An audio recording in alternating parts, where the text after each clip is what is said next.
Hi, welcome to Ammosmith.com, and today we're going to talk about tumbling brass. There's several ways you can do it. This is a vibrating tumbler, and this is just what they call a 6-pound rock polisher.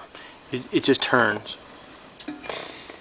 And in this cat litter bucket I have one type of polished media, and in the other one I have another kind. And I'm going to go over all this, including how to prep or treat your polished media so you don't have to waste money buying already pre-treated media, because sometimes you need it, sometimes you don't. And we're going to go over when and how to use it. Let me show you what I use these polishers for. The vibrating tumbler I use exclusively for polishing brass, and that's it. The rotating tumbler I use for moly coating my bullets. That's going to be on a different tutorial, but suffice to say you can use that for tumbling brass as well. You can find them at garage sales, you can pick one up at a hobby store. The vibrating tumbler I think is the best for polishing brass, and I've been using this particular tumbler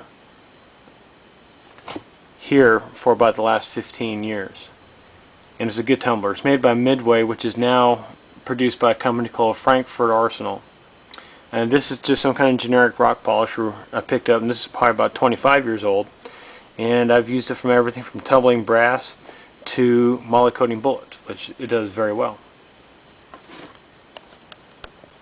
Okay, let's go into how to treat your polished media.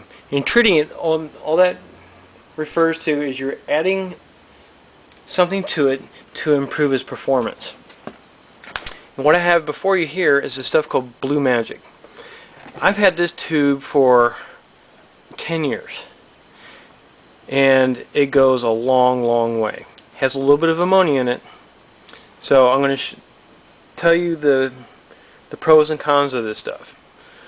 The pros about Blue Magic metal polish cream is it's fairly concentrated. The cons is it has ammonia in it, but there's a way to get around that.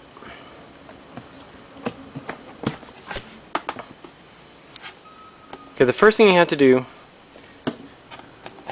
with a polished cream like this is just take a little bit of it, and that's all you need. A couple of big drops.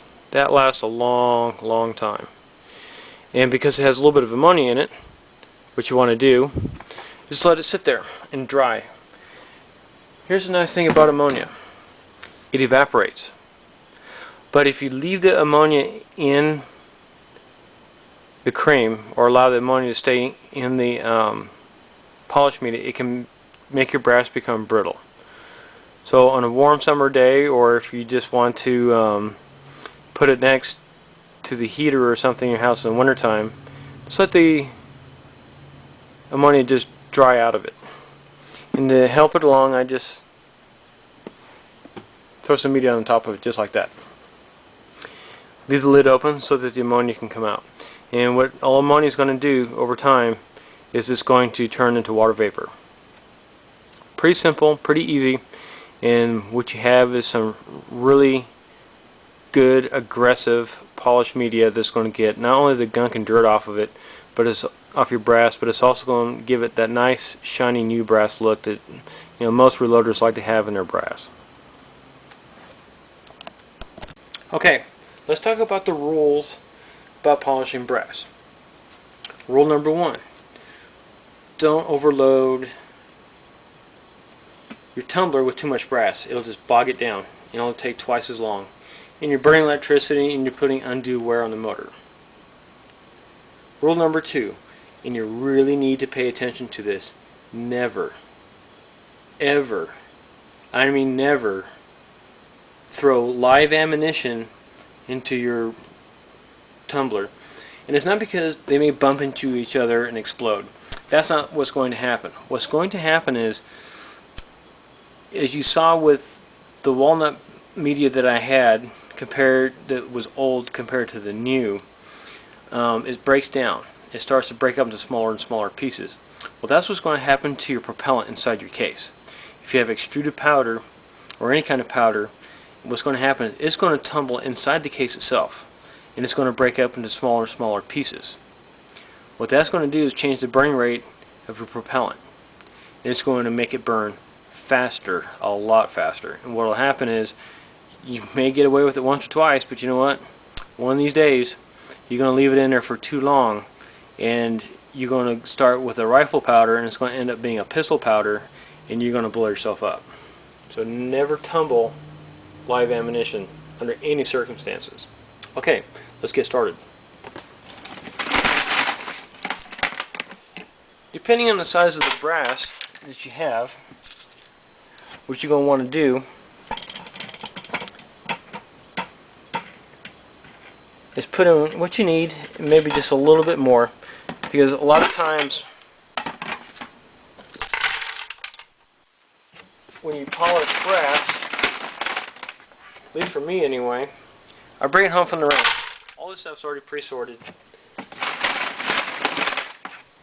What I mean by pre-sorted is I've already gone through it and checked it for defects, cracks, splits, dents that are not going to iron out under firing, gouges like it was run over by a car or something. You want to throw that stuff out. And if you don't want to throw it out, just take it in and sell it for the scrap. Alright, let's add some polish media.